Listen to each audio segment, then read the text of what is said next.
우리 시간 주시는 하나님 말씀을 같이 보겠습니다. 하나님 말씀 사무엘하 7장 4절로 17절까지 말씀입니다. 제가 가지고 있는 구약 성경책 473면에 있습니다. 사무엘하 7장 4절로 17절까지 말씀. 하나님 말씀입니다. 그 밤에 여호와의 말씀이 나단에게 임하여 이르시되 가서 내 종 다윗에게 말하기를 여호와께서 이와 같이 말씀하시되 네가 나를 위하여 내가 살 집을 건축하겠느냐. 내가 이스라엘 자손을 애굽에서 인도하여 내던 날부터 오늘까지 집에 살지 아니하고 장막과 성막 안에서 다녔나니 이스라엘 자손과 더불어 다니는 모든 곳에서 내가 내 백성 이스라엘을 먹이라고 명령한 이스라엘 어느 지파들 가운데 하나에게 내가 말하기를 너희가 어찌하여 나를 위하여 백향목집을 건축하지 아니하였나고 말하였느냐. 그러므로 이제 내 종 다윗에게 이와 같이 말하라. 만군의 여호와께서 이와 같이 말씀하시기를 내가 너를 목장 곧 양을 따르는 데서 데려다가 내 백성 이스라엘의 주권자로 삼고 네가 가는 모든 곳에서 내가 너와 함께 있어 내 모든 원수를 내 앞에서 멸하였음즉 땅에서 위대한 자들의 이름같이 내 이름을 위대하게 만들어 주리라. 내가 또 내 백성 이스라엘을 위하여 한 곳을 정하여 그를 심고 그를 거주하게 하고 다시 옮기지 못하게 하며 악한 종류로 전과 같이 그들을 해하지 못하게 하여 전에 내가 사사에게 명령하여 내 백성 이스라엘을 다스리던 때와 같이 아니하게 하고 너를 모든 원수에게서 벗어나 편히 쉬게 하리라.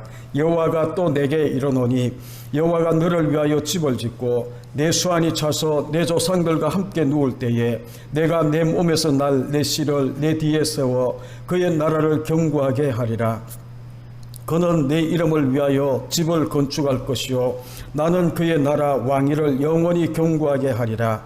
나는 그에게 아버지가 되고 그는 내게 아들이 되리니 그가 만일 죄를 범하면 내가 사람의 매와 인생의 채찍으로 징계하려니와 내가 내 앞에서 물러나게 한 사울에게서 내 은총을 빼앗은 것처럼 그에게서 빼앗지는 아니하리라. 내 집과 내 나라가 내 앞에서 영원히 보존되고 내 왕위가 영원히 견고하리라 하셨다 하라. 나단이 이 모든 말씀들과 이 모든 계시대로 다윗에게 말하니라. 아멘.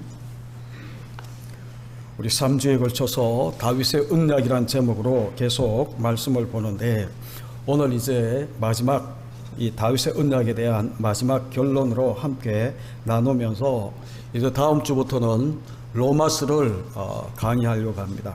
그래서 여러분들이 로마서를 계속 읽으시고 그리고 이 로마서를 통해 이 흔들리는 세상 가운데에 믿음을 굳게 잡고 흔들림 없는 믿음의 길을 끝까지 달려가는 저와 여러분 되시기를 간절히 주님의 이름으로 축원합니다.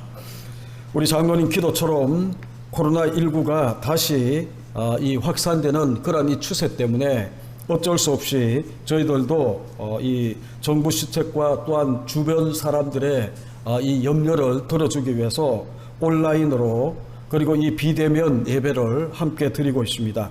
여러분 이 코로나19 시대를 맞이하면서 우리가 전혀 듣지 못했던 단어들을 우리가 많이 듣게 되는데 요즘 들어서 가장 많이 듣는 말 중에 하나가 뉴노멀 시대라는 말을 여러분들이 많이 들을 겁니다. 이 뉴노멀 시대가 뭔가라고 이야기할 때에 1917년에 뉴노멀이라는 책을 지은 분이 있어요.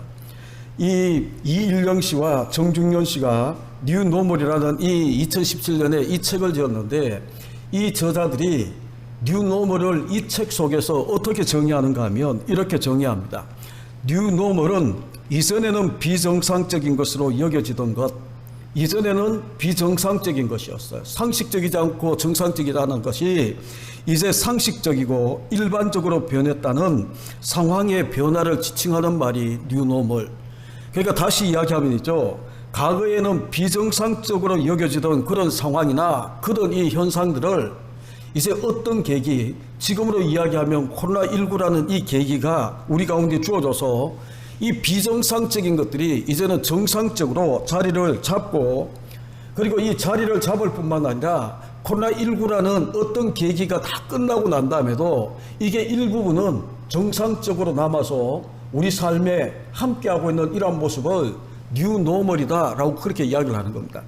여러분, 지금까지 우리가 이 코로나19라는 이 팬데믹 상황이 1차로 우리가 번졌을 때에 예배를 함께 드리지 못했잖아요. 그래서 이 온라인 예배로, 그리고 이 비대면이라고 해서 이제 이런 예배를 드리는 것이 처음에는 낯설었지만 이제 다시 2차 팬데믹 상황이 우리 가운데 찾아오면서 정부에서 자연스럽게 온라인 예배를 추천하는 가운데에 이런 상황, 그러니까 이전에는 상상도 못했어요. 반대하는 많은 사람들이 뭐라고 이야기했는가 하면 전쟁통에도 예배를 드렸다는 거 모여서. 그런데 이 코로나19가 이렇게 일이 하는 것은 사탄적이고 악마적이고 여러 가지 많은 말들을 쓰면서 반대했던 분들의 그 이 SNS 글들도 우리가 심심찮게 읽었습니다.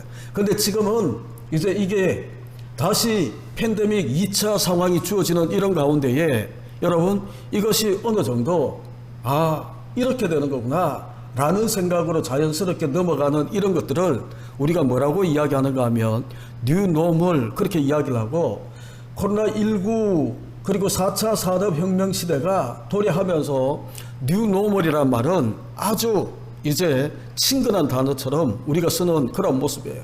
여러분, 상황이 아무리 바뀐다 하더라도 우리 가운데에 믿음의 삶 가운데는 본질적인, 여러분, 우리가 이런 이 상황들을 맞이하면서 본질적인 것과 비본질적인 것을 잘 구분해서, 우리가 비본질적인 것은 본질을 지키기 위해서 얼마든지 바꿀 수 있어요. 그런데 이 바꿀 수 있는 이런 것들을 지키려고 하다가 여러분, 본질을 잃어버리는 그런 모습이 되게 되면 아무것도 아닌 게 되는 겁니다. 그래서 여러분들이 어떨지 모르지만 지난 시간에도 말씀드렸던 것처럼 여러분, 이 인류의 시조인 아담과 하와가 타락하고 난 다음에 하나님은 수없이 많은 약속을 우리 가운데 주셨어요. 그 이전에도 사람을 하나님이 지으려고 할 때에 창세기 1장 26절 이하에 보게 되면 하나님은 사람에 대한 계획, 이게 우리에게 주어지고 있는 약속이고 또한 우리를 창조하신 목적이다라고 이야기할 수 있는 그런 모습이 있거든요. 그래서 우리가 이 약속이라는 것은 신앙생활에서 무지무지 중요합니다. 그런데 이 신앙생활에서만 약속이 중요한 것이 아니고 일반 삶을 통해서도 우리가 약속이 얼마나 중요한가를 우리가 알게 되는데, 여러분 아마 들어보셨을 거예요. 마시멜로의 실험이라는 것을 여러분 들어보셨죠. 아마 이 교육학을 전공하는 분들은 많이 들었을 거고, 그리고 또 이제 가르치는 자리에 있는 분들은 마시멜로 이 실험에 대해서 많이 들었을 건데, 여러분 마시멜로 실험이라는 것은 1972년에 스탠포드 대학에서 심리학자였던 윌터 미셸이라는 교수가 이것을 시험했어요. 어떤 실험인가 하면 이제 3세에서 5세 아이들을 불러 앉혀놓고 난 다음에 그 앞에 마시멜로 하나를 딱 두는 거예요. 이 마시멜로라고 이야기할까 여러분들이 이게 마시멜로가 뭐지? 라고 생각할지 모르는데 이 뭐라고 설명하죠 이게. 하여튼 간에 이렇게 까베기처럼 꼬아놓은 아주 맛있는 과자가 있어요. 그러니까 우리 애들이 뭐를 최고로 좋아하는지 모르지만 그 하여튼 간에 초콜릿보다 더 맛있다고 알려진 그 마시멜로가 이제 하나를 3세에서 5세 아이들 앞에 딱 두고 난 다음에 이제 이 실험을 어떻게 하는가 하면 이걸 안 먹고 내가 돌아오기까지 15분 정도 걸리는데 이걸 안 먹고 너희들이 참고 있으면 내가 돌아와서 2개를 주겠다라고 약속을 하고 가는 거예요.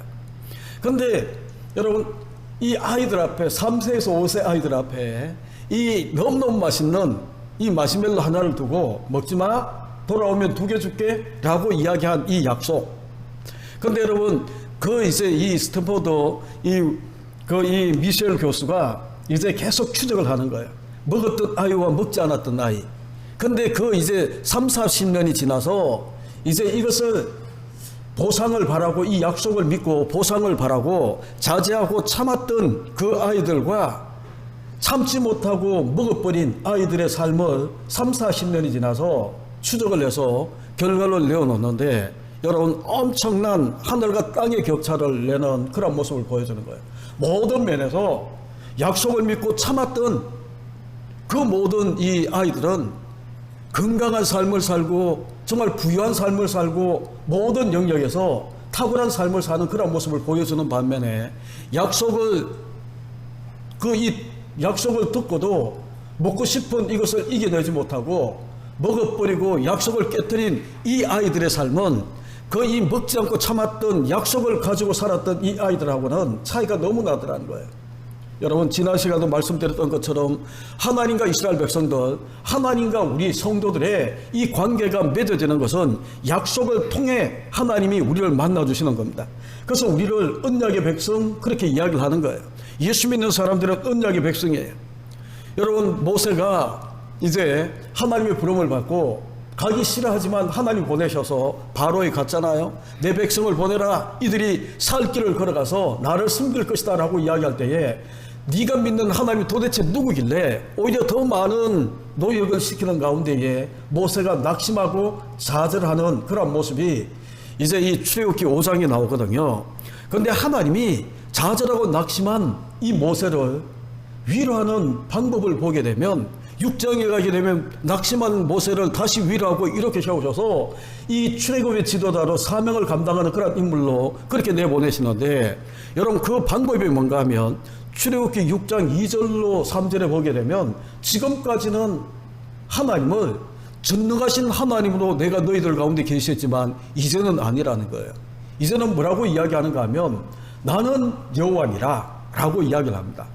지금까지는 여호와로 계시하지 않았지만 이제는 나는 네 이름을 여호와라 라고 알리면서 내가 너희와 함께하는 여호와 라고 이야기를 하는 거예요. 그러면서 모세를 이렇게 세우는데, 여러분 이 여호와라는 말은 언약의 하나님, 약속을 지키지 않고는 견딜 수 없는 하나님이라는, 제가 이 사석을 달면 그런 거예요. 언약의 하나님인데 약속과 관계된 이름이 바로 여호와라는 이름인데, 하나님은 약속을 지키지 않고는 도저히 견딜 수 없는 그런 하나님으로 여호와다라고 이야기를 하는 거예요. 여러분, 모세를 보내시면서 하나님이 모세에게 주신 약속이 뭐였나요? 이 백성들을 이끌어내어서 하나님을 숨기는 하나님 백성 만드는 거였거든요. 하나님이 그렇게 하시겠다라는 거예요. 적과 꿀이 흐르는 땅으로 그들을 인도하겠다라고 약속하시는 하나님, 하나님이 함께 하시고 하나님이 하시겠다라고 이야기했던 그 약속의 이름 여호와라는 이름을 모세에게 주면서 모세가 낙심의 자리에서 다시 들고 일어나서 이 출애굽의 지도자로, 그리고 이스라엘 백성들을 이끌고 홍해를 건너고 광야를 건너서 가나안 땅에 들어갈 수 있는 그 자리까지 인도하는 이 모세의 모습을 우리가 보게 되는 겁니다. 여러분, 전에는 무조건적인 사랑으로 하나님이 우리를 만나 주셨다면 이제는 하나님이 약속을 통해 우리를 만나겠다라고 이야기를 하는 거거든요.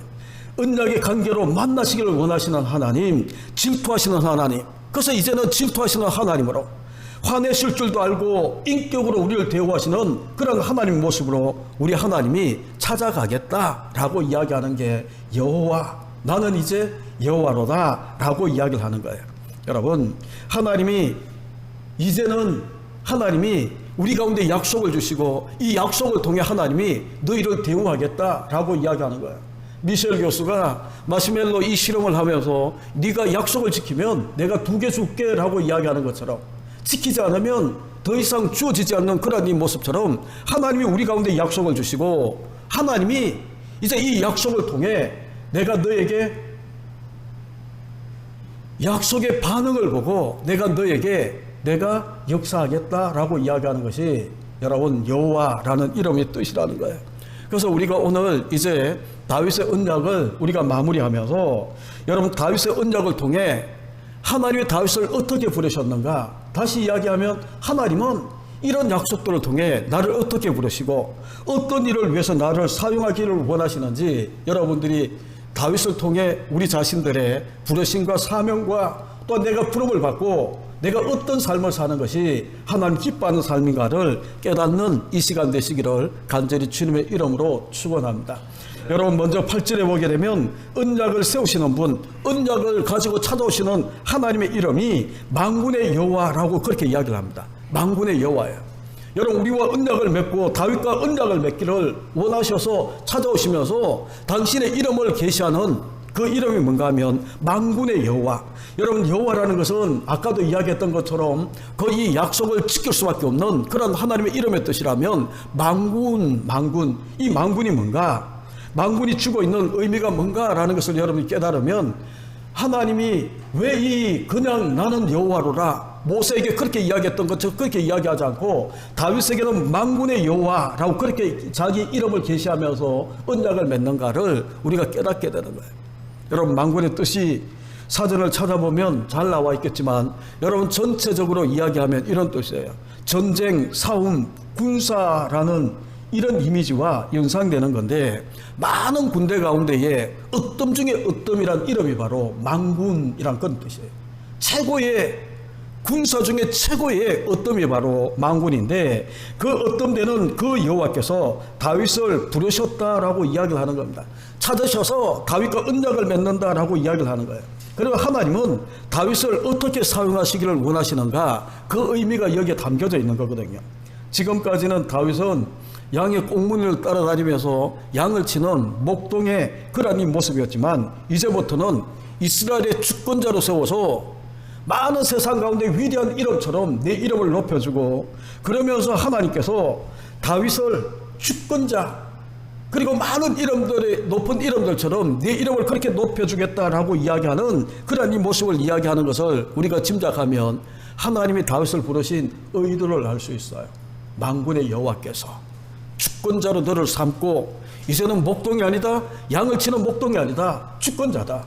세상의 많은 위대한 이름처럼 내 이름을 그렇게 높여주겠다라고 이야기하는 여기에는 여러분, 싸움을 위해서 하나님이 다윗을 부르시는 거예요. 하나님의 대적자들, 하나님의 원수들, 하나님의 모든 이 구속의 이 역사에 대항하는 모든 이 대적자들과 전쟁케 하기 위해서 다윗을 부르신 거예요. 그래서 다윗은 가는 곳마다 전쟁에 승리할 수 있는 겁니다. 왜냐하면 만군의 여호와께서 주권자로 삼고 많은 위대한 이름처럼 네 이름을 그렇게 약속하신 이 하나님이기에 다윗은 가는 곳마다 전쟁을 치면 반드시 이기는 그런 모습으로 여러분, 다윗의 인생을 우리가 지금까지 보았던 거예요. 그럼 여러분, 언약이, 하나님은 그렇게 언약을 세우시는데 언약의 대상이 어떤 사람인가, 이게 너무너무 중요하거든요. 저는 그렇게 믿어요. 한마디로 이야기하면 다윗을 신실한 사람. 여러분, 다윗이 윤리적으로 도덕적으로 깨끗하고 그리고 아무 흠이 없어서 하나님이 다윗을 부르셨다, 언약의 대상으로 삼으셨다. 하나님은 전지전능하신 분이라 다윗의 연약함도 알고 다윗이 어떤 죄에 어떤 모습에 얽매이기 쉬운 죄를 가지고 있는가를 아시는 하나님이에요. 그런데 다윗을 하나님이 다윗의 언약의 대상으로 구속사의 그 이 역사를 이루어가는데 하나의 큰 핵을 끊는 다윗을 언약의 대상으로 삼으시는 그 이유를 이야기한다면 저는 그렇게 믿어요. 신실했다. 여러분 보십시오. 우리가 지금까지 보아왔던 것처럼 다윗은 평생에 정직하게 행했다. 지난 시간에 우리가 이 열왕기상 15장 5절을 찾아서 여러분 가운데 함께 읽었지만, 여러분 솔로몬에게 이야기할 때 그는, 그리고 그 후손들, 다윗의 후손의 이 왕들에게 이야기할 때는 다윗은 정직하게 행했다, 여호와 앞에 정직하게 행한 그런 인물들로 쭉 이야기를 합니다. 그렇다고 치명적인 실수가 없었는 게 아니고 우리가 잘 아는 것처럼 많은 실수, 그리고 치명적인 실수 다윗에게 있었어요. 그럼에도 불구하고 하나님이 그를 사용하시는 그 이유가 있다면, 여러분, 그에게 다시 기회가 주어졌을 때에 그는 성실하게 이 약속에 정직하게 응답하며 나아가고 있는 모습을 우리 가운데 보여주는 겁니다. 여러분, 우리 지난날도 마찬가지예요. 다윗처럼 우리 지난날도 돌아보게 되면 허물이 있어요. 부끄러운 모습이 있어요. 정말 치명적인, 남들이 알면 너무너무 부끄러운 그런 이 치명적인 그런 이 아픔도 우리 가운데 있어요. 그렇다고 우리가 이런 것들 때문에 생애를 포기하는 겁니까? 하나님의 부름을 거절하는 겁니까? 아니에요. 우리는 그럼에도 불구하고 하나님이 우리 가운데 다시 기회 주실 그 하나님을 우리가 잘 알고 있기에 다윗처럼 신실하게 정직하게 우리가 반응하며 나아간다면 다윗을 하나님 마음에 합한 인물로 그렇게 여기시면서 그렇게 이 사용하는 것처럼 우리 자신들도 그렇게 하나님 앞에 쓰임 받을 수 있다는 것을 우리가 잘 알고 있는 겁니다. 다윗은 실수했음에도 불구하고 그의 생애에 우여곡절이 많음에도 불구하고 기분 좋을 때도 있었지만 정말 좌절하고 낙심하고 자기 생각대로 되어지지 않는 그런 일들이 있음에도 불구하고 한결같은 마음으로 하나님의 이 부르심 앞에 성실하게 진실하게 이 응답하고 있는 다윗의 모습을 우리가 지금까지 다윗의 모습을 보면서 말씀을 함께 나누면서 우리가 보아왔던 그러한 이 모습이라는 거예요. 여러분, 그렇습니다. 하나님이 저와 여러분에게 기대하는 것은 능력이 아니에요. 하나님이 저와 여러분에게 언약을 통해 관계를 맺고 나는 만군의 여호와다 라고 이야기하며 우리를 찾아오셔서 하나님 자녀 삼아주시는 그 이유가 있다면 우리 가운데 어떤 실력이나 능력이나 아니면 어떤 업적을 많이 쌓을 수 있어서가 아니고 하나님이 기대하는 것은 너 넘어질 것 알아, 너 연약함 알아. 그럼에도 불구하고 하나님 앞에, 하나님의 이 부르심 앞에 네가 진실하게 신실하게 그렇게 하나님 앞에 나올 수가 있겠냐라고 묻고 있는 거예요. 다윗은 그렇게 살았어요. 저와 여러분이 정말 하나님 마음에 합한 그리고 하나님의 쓰임받는 그런 인물이 되려고 하면 여러분, 우리는 자꾸 나는 능력이 없어요, 나는 뭐가 없어요 이렇게 이야기하면 안 돼요. 중요한 게 뭔가 하면 하나님이 이끄시는 대로 내가 진실하게 신실하게 주님을 따르겠습니다, 주님을 쫓겠습니다, 이게 하나님이 우리 가운데에 기대하는 거예요. 제가 이 코로나19 때문에 이제 이 여기에 관계된 책들을 이렇게 쭉 읽는 가운데에 여러분, 그 지금 제가 이 책상에 올려져 있는 책 제목이 지금 기억이 안 나는데 여러분, 거기에 이제 이 책들을 이렇게 읽다 보니까 어떤 내용이 나오는가 하면 이런 내용이 나와요.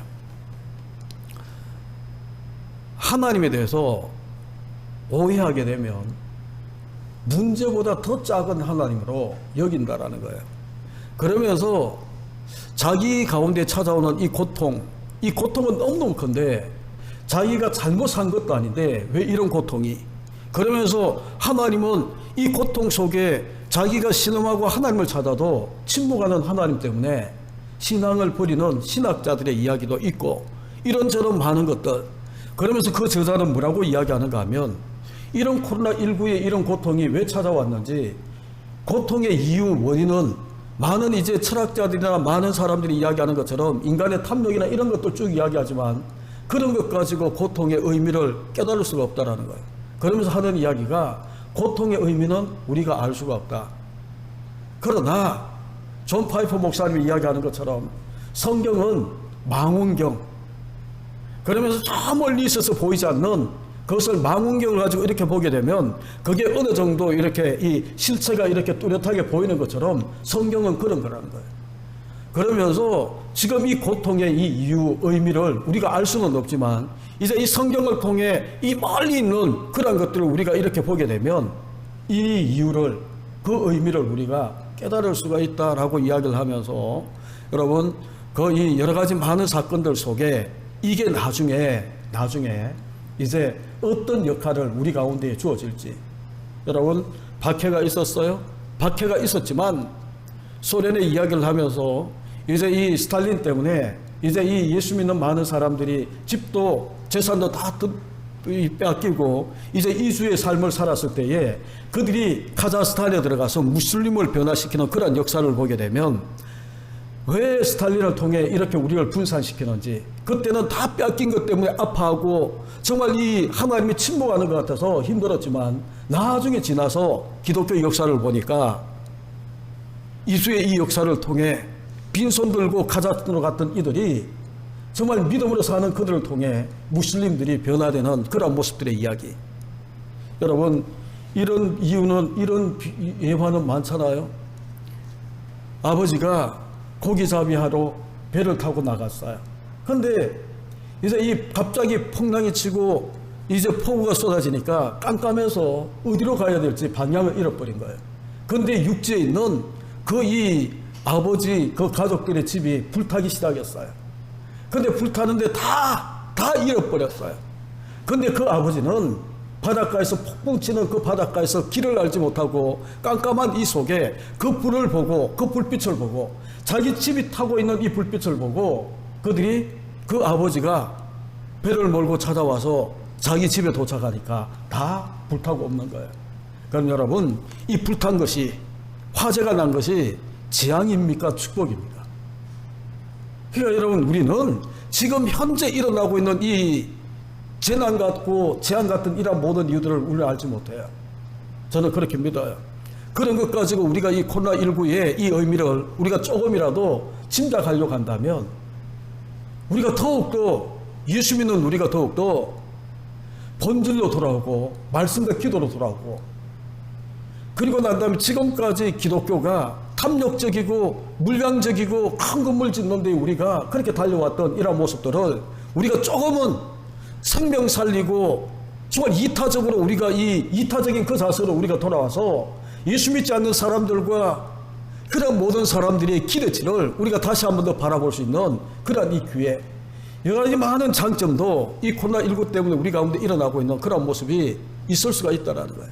그래서 여러분, 지금 우리가 어떻다 저떻다 라고 우리가 평가하기는 힘든 그런 이 모습이지만 우리 가운데에 하나님의 약속이 있잖아요.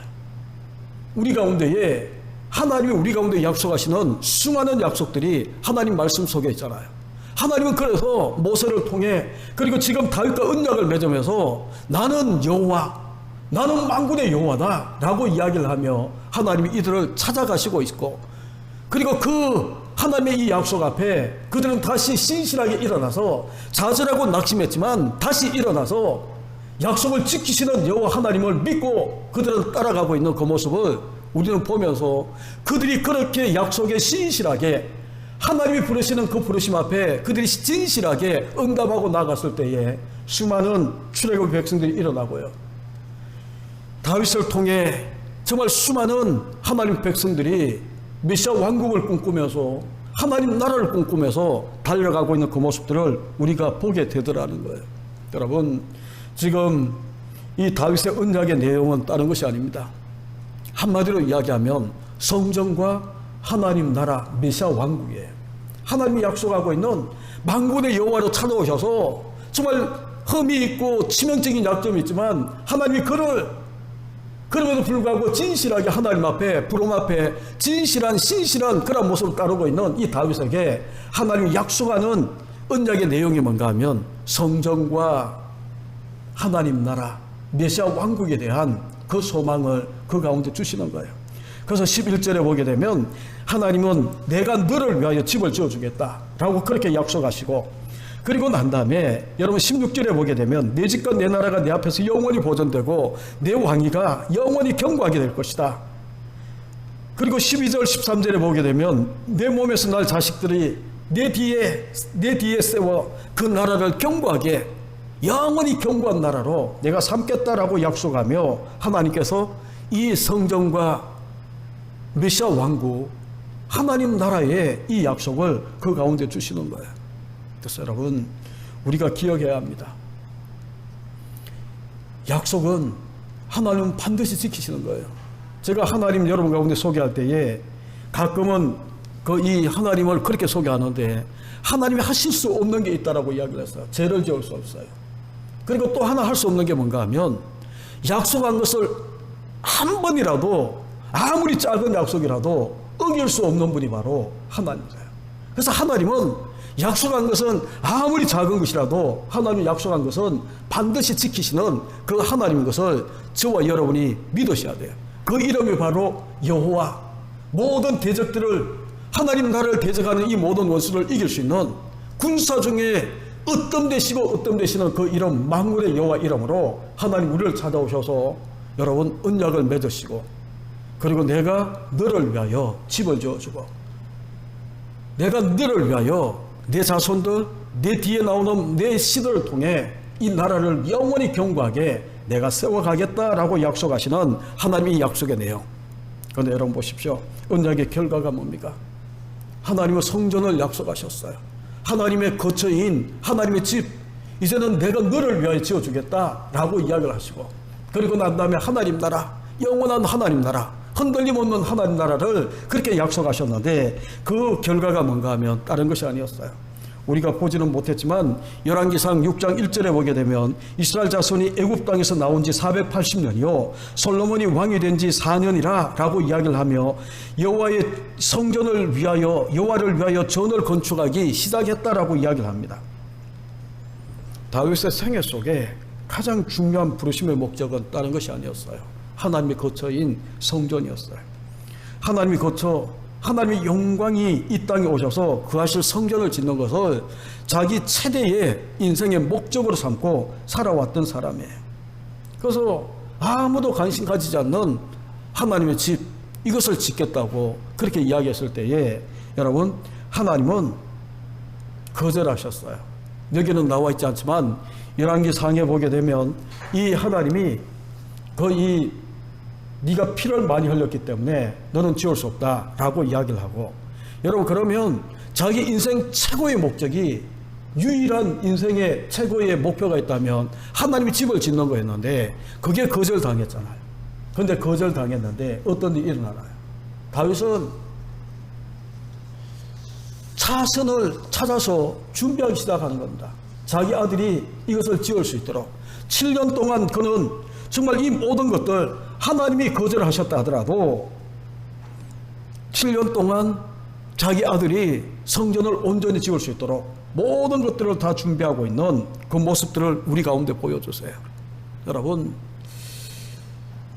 우리가 하나님 앞에 선한 의도로 뭔가를 이야기를 하고, 그리고 우리가 기도하며 하나님 앞에 달려가는데 하나님은 때로는 다윗에게 너는 안 돼 라고 이야기하는 것처럼 그렇게 할 수 있어요.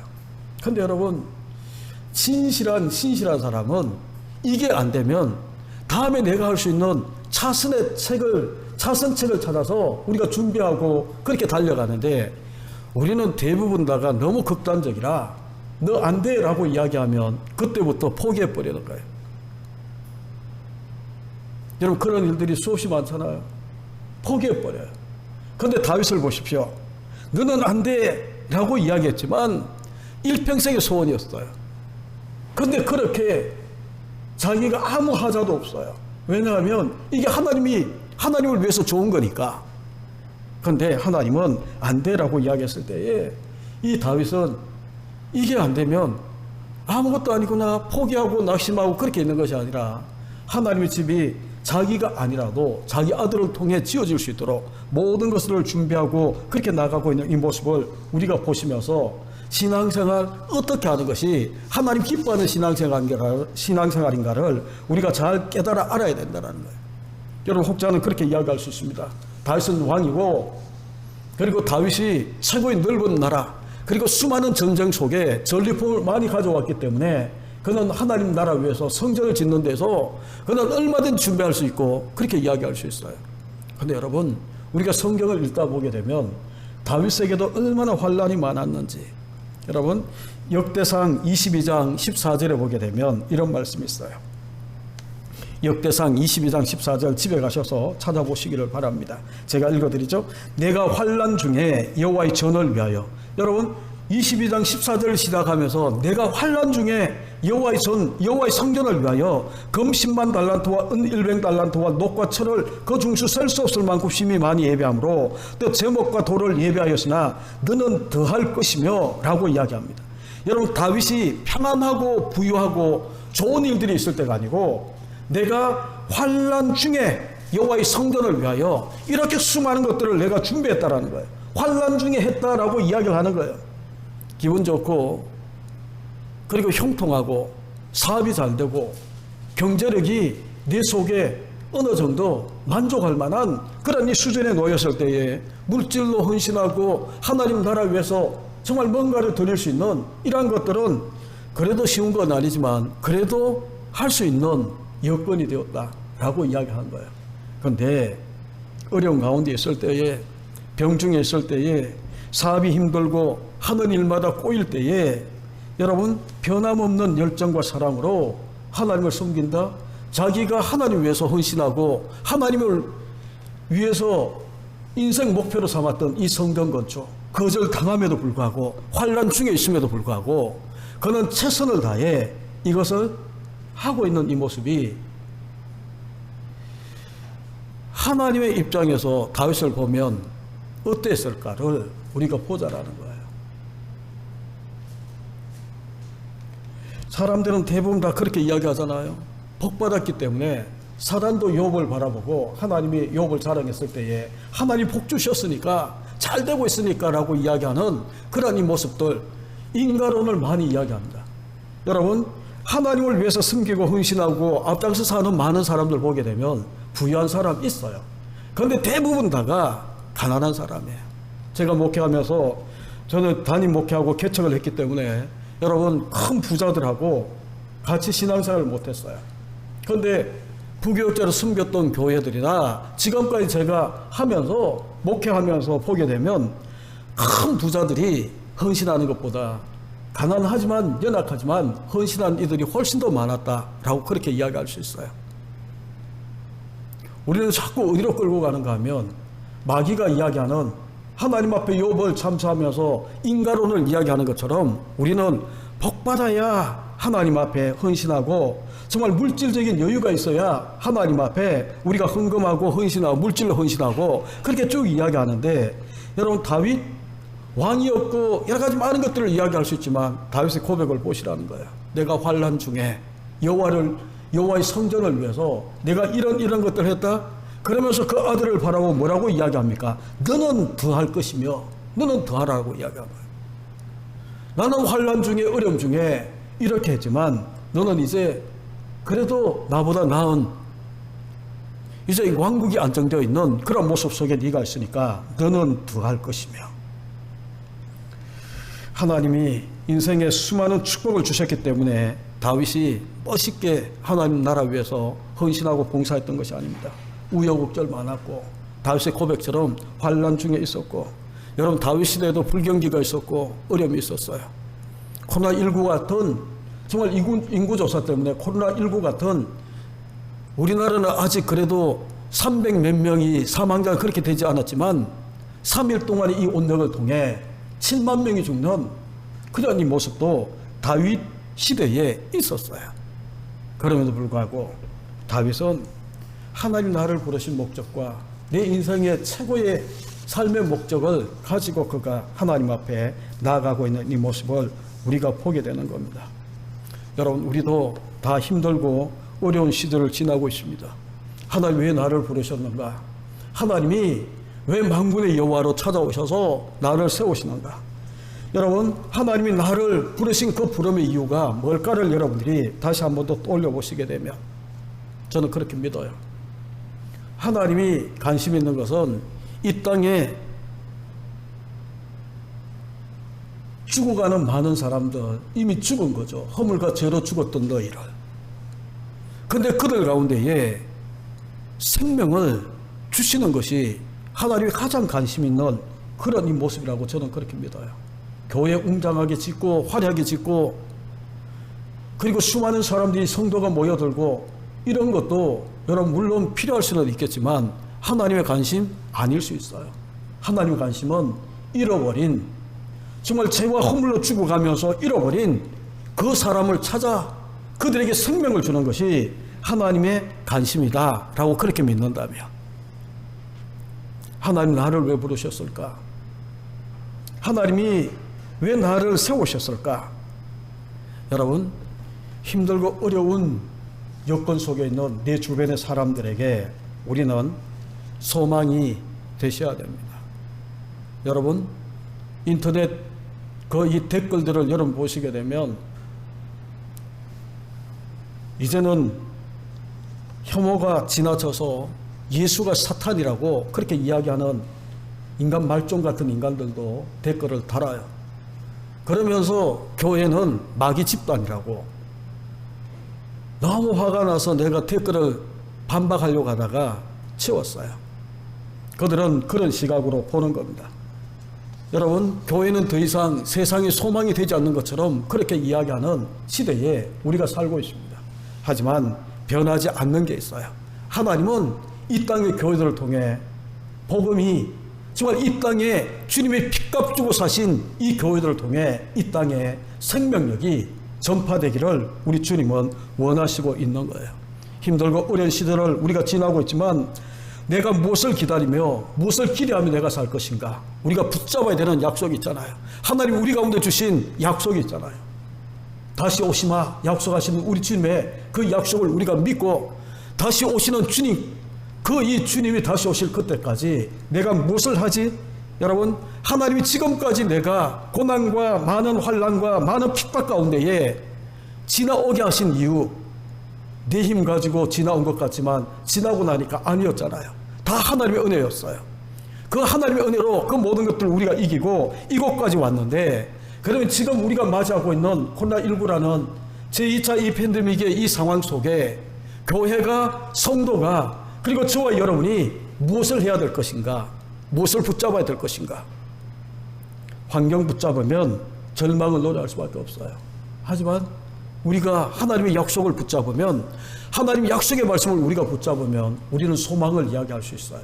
여전히 교회는 이 땅의 소망으로 많은 사람들에게 달려갈 수 있는 그러한 모습인 것을 여러분 기억하십시오. 세상은 우연을 이야기를 할 수 있지만 하나님의 섭리 가운데는 우연이 없어요. 코로나19 우리는 다 이해하지 못하지만 하나님의 섭리 가운데 우리 가운데 주어지고 있는 그러한 이 현상이고, 그리고 앞으로도 많은 그 이 학자들이 이야기하는 것처럼 코로나19는 늘 우리와 감기처럼 독감처럼 늘 함께 할 수밖에 없는 그런 이 질병이라고 이야기하는 그런 모습도 여러분 우리가 충분히 받아들일 수 있어요. 그런 시대예요. 뉴 노멀 에이지라고 이런 시대에 우리가 살고 있는데 여러분 변하지 않는 게 있어요. 하나님, 만군의 여호와, 하나님의 약속은 반드시 지켜지는 거예요. 우리가 그래서 다윗의 언약 이것을 우리가 마치면서 우리 하나님의 약속 붙잡고 살아가시는 저와 여러분 되시고, 하나님의 약속을 여러분 믿으시고, 마시멜로 이야기처럼 우리가 하나님의 약속을 붙잡고 어떤 어려움도 믿음으로 우리가 견디다 보게 되면 다시 오셔서 새하늘과 새 땅 가운데 우리를 다시 인도하시는 그 주님 앞에, 여러분 마시멜로의 이 실험은 2개를 주는 거지만 여러분 2개도 의미가 있어요. 상속자로 우리를 세우시는 거니까 여러분 그렇게 믿으시고, 우리 아무리 힘들고 어려워도 하나님의 약속 붙잡고 살아내는 저와 여러분, 하나님의 약속을 통해 소망을 세상 가운데에 이야기하며 소망을 노래하는 저와 여러분, 우리 대구 기쁨의 교회 모든 성도님들 되시기를 간절히 주님의 이름으로 축복합니다. 기도하겠습니다. 우리 주악에 맞춰 기도할 때에 우리 기도할 때에 우리 말씀을 떠올리시면서 함께 기도했으면 좋겠습니다.